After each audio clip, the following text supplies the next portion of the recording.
My name is Anita, and I'm so pleased to be here with you today, Jenny. For me, you a big shot. You like Oprah Winfrey in like millinery world. But for some people who like just beginning of loving hats or not knowing about this world that much, can you just introduce us a little bit about yourself, briefly, and what made you become and create this whole hat world in this place right now? Well, thank you for coming here today. So yeah, my name is Jenny Pfanenstiel. I'm master milliner and owner of Formé Millinery here in Louisville, Kentucky. You're in my hat shop where the magic happens. It's kind of crazy because we're leading up to Derby, but so I make hats from scratch. I use a technique that dates back almost 200 years called blocking, where I mold the raw material over different shapes and styles of hat blocks, and many of them are hundreds of years old, but it's a technique that dates back many centuries that I enjoy very much, working with my hands and molding the material to make different shapes and styles for all seasons and occasions. So here in my personal workspace, you can see a lot of the raw materials that I use: the straws, the horsehairs, different hat bodies, and then of course my braid machine here. It's kind of tucked under here right now, from the 1800s, that I also use to create sculptural headpieces, a technique that I created. I'm working with materials that may not be typically used for hat making or may be used to make a typical hat, brimmed hat, but I'm doing something different with it. I'm sculpting it with my hands and letting it kind of create itself while I guide it with my hands and my mind. And same with my braid hats. This was obviously created to make typical brimmed hats back in the day, but for me, I just kind of move the material with my hands and wrists and fingers, and it sculpts at the same time as I'm sewing it on that machine to create these extravagant sculptural pieces. So that's probably what I'm mostly known for, just pieces of art. And I've had customers say that when they're not wearing my hats, they're displaying it as an art piece in their home. So that's nice to hear. So how does it work if someone who really new in this and would like, oh, I would like to make a hat with Jenny, and like she has to come up with her outfit, she has to shoot her hat first to decide what you first, or she has to start with her what she's gonna wear with her dress. Like, how does it work? How you guide that person to come up? So I always encourage people to start with their hat first, because we're not all lucky enough to wear and look fabulous in every hat we try on, unlike yourself. Oh no, thank you. Some of us, for instance, like myself, I'm shorter, vertically challenged, that's what I like to say.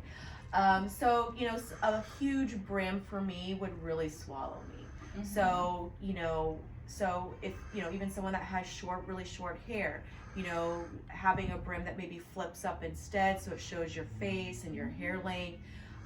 So Derby is a very long day, and so you want to be comfortable. You want not with just the shoes that you wear, but also with the hat that you wear. So you don't want it to be too heavy, you don't want to be too tight or loose. So finding the perfect hat that's going to fit your physique as well as be comfortable, I think, is the most important thing. Plus, no one's going to the Derby to look at the horses. They're going to look at your hat. Your hat is your statement piece. And so, at least that's how most people think. I always wonder that, yes. How many people do care about hot racing or just would like to dress up and go out That's there? right, yes. So you really want to focus on that part of it. And to me, I feel like there's an outfit out there for everyone that you can easily find, because that's not your focus. It shouldn't be your focus anyway. But there are people who choose to go the outfit route first, and that's fine. They will bring it in or send me a picture if they're not local. And I always usually guide them to see my website first at different styles and shapes that I've created in the past, and then to let me know what styles interest them. Because I obviously want someone who maybe's never worn a hat before to wear something that has intrigued them from pictures of celebrities or other icons that they enjoy seeing hats on. And then from there, after looking at their outfit, then I will choose different colors and raw materials, and then kind of put a picture together and then send it to them of some suggestions that I have. But I don't sketch my ideas because I can't draw. And so it's all in my head, it's all in my hands.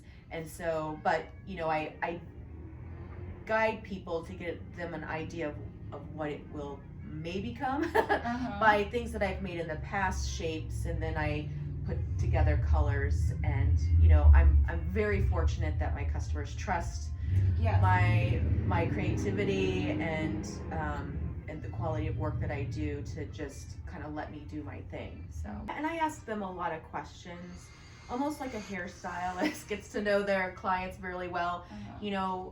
Really asking people also about their personality, really makes a big difference in the type of hat that I create too. So if we created, a color scheme and style of hat for two different people, one likes to stand out in the crowd and wants to be photographed and in center stage, where the other one wants to be more subdued and blend in, the way I finish those two hats would be completely different.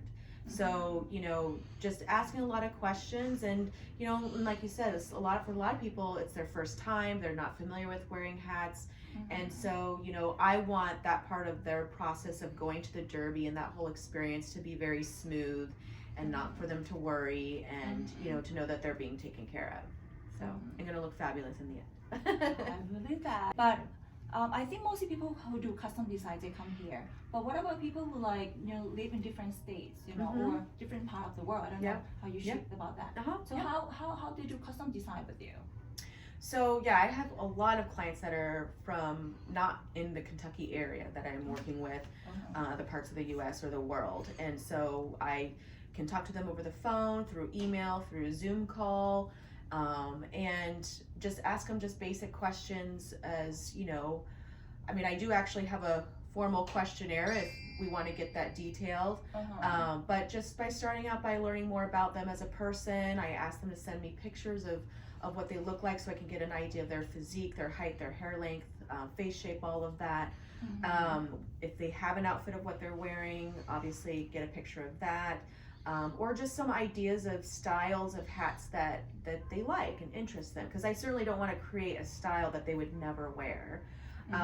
So just starting with that, do they like bows, do they like flowers, feathers, veiling, beading, because there are some people who like all of that, and there's some people who are like, I would never wear a bow, don't put that on my hat. So it's just open communication. And then of course I have an agreement, custom agreement that lists all the details that we discussed with pictures, so that way there's no confusion and everybody's on the same page. Wow, that's so professional. And then I deliver it. If it's for the Derby, I can deliver it to their hotel complimentary, or ship it to them in a Formé hat box. That's amazing. So by the way, how long does it take to make, a Derby hat or a hat for you? So to make a hat from scratch is about a 3 to 4 day process. During this time though, it's months in advance. For some people, I start Derby when Derby ends for the next year, especially if I'm working with corporations or doing any kind of collaborations, or working with a company that's going to be bringing their VIPs, and they know that they're planning way in advance. So it just depends, but I do unfortunately have to put a cutoff, which I try to make it as close to March 15th as possible for custom work, just to ensure that I have plenty of time to do everything that I need to do and have it done in time. And you also have like a hat workshop, or you teach classes? Oh yeah. I love teaching workshops and having people work on the old wooden forms and starting with the raw materials. It's like a 2 to 3 day workshop, and they make a hat from scratch just like I would. So is that a class for a beginner, or just for intermediate? Like what level are you teaching? I teach lots of beginner. I do teach intermediate, and basically that's using different types of hat blocks that are a little bit more challenging. But my husband and I also own a hat box company, Hat Boxes USA, which is where I get my boxes from. We have that manufactured in the U.S. With the paper mill in the U.S. And then we also recently purchased a millinery supply house, Judith M. Millinery Supply House. So she had been around for about 30 years. She was retiring and had reached out to us to continue her legacy. And she's one of 3 main millinery supply houses left in the United States. It's been around that long. So we have that located in LaGrange, Kentucky, and that's where my husband lives most of the time. Uh-huh. So yeah, we're just one big happy hat family, and so we have the millinery supply house where you can go and it's open to the public and see all the raw materials that you could possibly think of. Uh-huh. And then the hat boxes, and then this is the couture house here. Oh, that's amazing. Yeah. And on your website, you said you moved here. Where do you From come Chicago. from? From Chicago. Oh, wow. Yep, I lived there for 16 years. I have a degree in fashion design that I got in Colorado, in Denver, from the Art Institute of Colorado. And then I moved to Chicago to pursue costume design. And thought I would do that for the rest of my life. I made costumes for movies and commercials, and did a Grammy dress for Margaret Cho. I did Cirque du Soleil. But then I ended up going to a seminar and listening to this woman do a lecture about the traditional techniques of hat making. And then I ended up going to Australia and doing an apprenticeship. And I've been sewing since I was 5 years old, so since I hand sewed, the hat making came natural, and I thought, this is what I meant to do.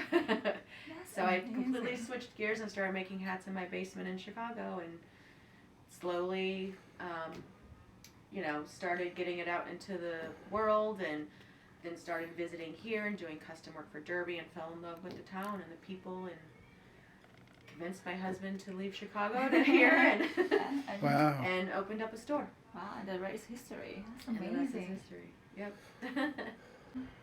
Been in my blood, and I found out actually about 5 years into my millinery journey that my great grandmother was a milliner, and I didn't know that. And That's so amazing. It's been in my blood, and I didn't even know it.